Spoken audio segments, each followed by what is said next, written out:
지금 황교안 예비후보가 비장한 결심을 한 것 같습니다. 이대로는 선거를 치룰 수 없다라는 겁니다. 황교안 예비후보 같은 경우에는 그동안 몇 년 동안 부정선거 규명운동을 하면서 확보한 자료가 있을 겁니다. 그걸 이렇게 같이 폭로할 수도 있고 국힘 대표 경선 때 깨끗한 선거가 아니었다. 당시도 중앙선거관리위원회에다가 위탁을 했었잖아요. 그걸 이제 폭로한다. 그것으로 국한하는 것인지는 아직 알 수가 없습니다만 이제 곧 터트린다라고 합니다. 지금 예고하고 있는데 지금 폭풍 전야입니다. 정말 각 잡고 이번에는 때린다라고 합니다. 황교안 예비후보가 유튜브 채널에 게시한 내용을 보면 윤 대통령의 비상계엄 핵심 이유는 부정선거, 반국가 세력 척결이었습니다. 저는 그동안 치열하게 부정선거와 싸워왔습니다. 그리고 반국가 세력과의 싸움에 평생을 바쳤습니다. 저는 정부를 대표하여 2023년 11월 5일 통합진보당 해산 심판 청구를 했습니다. 당시 첫 변론과 최후 변론의 장관인 제가 직접 나서기도 했습니다. 2014년 12월 19일 헌법재판소에서 청구 인용 결정이 남에 따라 통진당은 해산됐습니다. 1년 1개월간의 투쟁의 성과였습니다.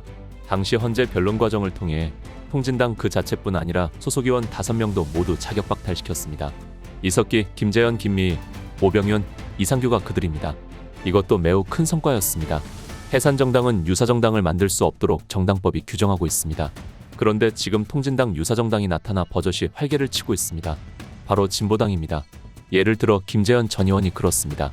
김재현은 지금 진보당 상임대표가 되어 지난 4월 8일 대선 출마 기자회견을 열었습니다. 압도적 정권교체로 내란 세력을 제압하라는 국민 명령을 받들겠다고까지 했습니다. 민노총에도 통진당 잔존 세력들이 스며들어 활동하고 있습니다.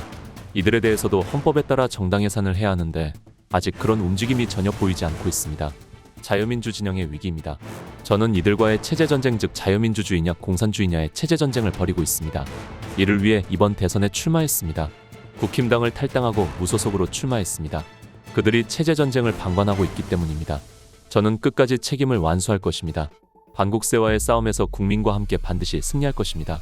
저는 당내 경선 선거 관리를 중앙선관위에 위탁하지 말고 당에서 직접 하거나 혹은 후보들이 함께 지정하는 여론조사 기관에 위탁할 것을 요청했습니다. 왜냐하면 중앙선관위에 위탁하는 모바일 투표 시스템은 조작 가능성이 너무 높기 때문입니다. 온 국민이 충격을 받았던 오디션 프로그램 프로듀스 101의 시청자 투표 집계 조작 사건이 바로 중앙선관위의 모바일 투표 시스템에 의한 것이었기 때문입니다. 게다가 저는 이미 2020년 4.15 총선 재검표를 통해 가짜 투표지들이 산더미처럼 쏟아져 나오는 현장을 제 두 눈으로 직접 확인했기 때문에 당내 경선을 절대 중앙선관위에 위탁하지 말라고 요청했던 것입니다. 4.15 총선 이후 국힘당 후보 126곳의 지역구 선거무효 소송의 피고가 바로 중앙선관위였는데 그런 곳에 국힘당 당내 경선을 위탁한다는 것은 말도 안 되는 일이었기 때문입니다. 그러나 국힘은 이를 무시하고 기어코 중앙선관위에 당내 경선을 위탁했습니다.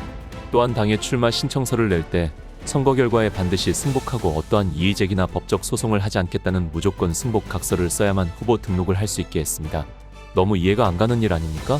국회의원 선거나 대통령 선거도 결과에 의혹이 있을 때에는 선거무효 소송 등으로 이의를 제기할 수 있도록 법적으로 보장돼 있는데 왜 국힘은 이의제기나 법적 소송을 원천적으로 막았습니까? 이런 각서를 쓰지 않으면 아예 후보 신청조차 못하게 한다는 게 말이나 됩니까? 더욱이 재미있는 것은 당시 민주당은 중앙선관위에 당내 경선을 위탁하지 않았다는 사실입니다. 왜 민주당도 중앙선관위에 위탁하지 않는 당내 경선을 국힘당은 위탁을 하는 것입니까? 이번 대선 당내 경선에서는 절대 중앙선관위에 위탁하지 마십시오.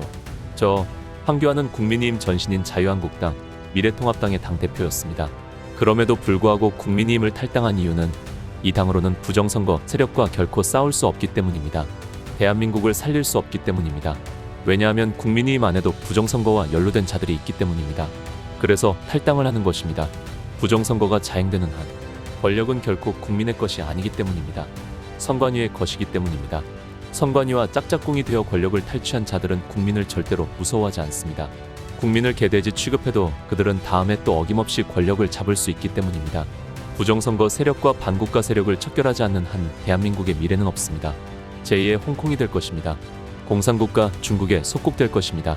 제가 이번에 대통령 선거에 출마하려는 이유는 오직 한 가지, 대한민국을 살려야 한다는 이유뿐입니다. 저는 법무부 장관, 국무총리, 대통령 권한대행, 그리고 자유한국당과 미래통합당의 당대표까지 다 해본 사람입니다. 무슨 개인적인 욕심으로 대통령 선거에 나오는 것이 아닙니다. 그럼 왜 국민의힘 당으로는 이길 수가 없는지, 왜 부정선거 세력을 척결할 수 없는지를 말씀드리겠습니다. 라고 게시를 했습니다. 국민의힘을 탈당해 무소속으로 조기 대선 출마를 선언한 황교안 전 국무총리가 저는 부정선거와의 싸움을 흔들림 없이 계속하겠다고 밝혔다. 부정선거와의 투쟁은 계속된다며 부정선거는 팩트라고 이같이 말했다. 이어 빳빳한 투표지에 일장기 투표지 등이 재검표 현장에서 쏟아져 나오는 등 부정선거의 증거물들이 쌓이고 쌓였다며 이런 명백한 진실을 두고 제가 어떻게 방관하겠는가라고 강조했다. 또한 부정선거가 용인되면 우리는 결국 민주당 등 부정선거 세력에 의해 그들이 바라는 나라로 가게 된다. 공산주의로 가게 된다며 나라가 망하는 길이다. 그래도 괜찮겠는가라고 반문했다. 그러면서 저는 도저히 그렇게 할 수 없다며 저는 부정선거와의 전쟁을 흔들림 없이 계속하겠다고 역설했다. 학급 반장 선거도 아닌 우리나라 국회의원 선거에서 투표관리관 도장이 없는 투표지가 유효표로 처리되고 있다고 지적했다.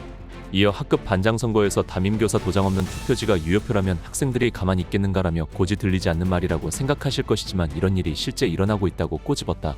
그는 윤 전 대통령께서 부정선거를 밝혀내기 위해 대통령직을 걸고 용감하게 나섰지만 부정선거 세력에 의해 불법 체포되고 불법 구속까지 됐다가 탄핵당했다며 부정선거를 바로잡고 대한민국을 다시 살리는 데 뜻을 모으겠다고 목소리를 높였다. 아울러 부정선거의 온상인 선거관리위원회와 사법부는 한몸통이라며 부정선거 관련 증인이나 증거 채택은 대부분 기각한 채 대통령을 파면했다. 대한민국 법치는 무너졌다고 강하게 비판했다. 왜 언론에서는 황교안 전 총리만 언급을 안 할까요? 답이 나오지 않습니까? 가장 두려운 것입니다. 부정선거 때문에 나라가 시끄럽다. 수개표가 답이다. 사전투표 전자개표기 영원히 폐지 해체가 나라가 산다. 목숨 걸고 막아야 합니다. 부정선거 못 막으면 사회주의 공화국 됩니다. 다음 시간에 뵙겠습니다. 정성산TV 좋아요, 구독, 알림 설정 부탁드립니다. 감사합니다.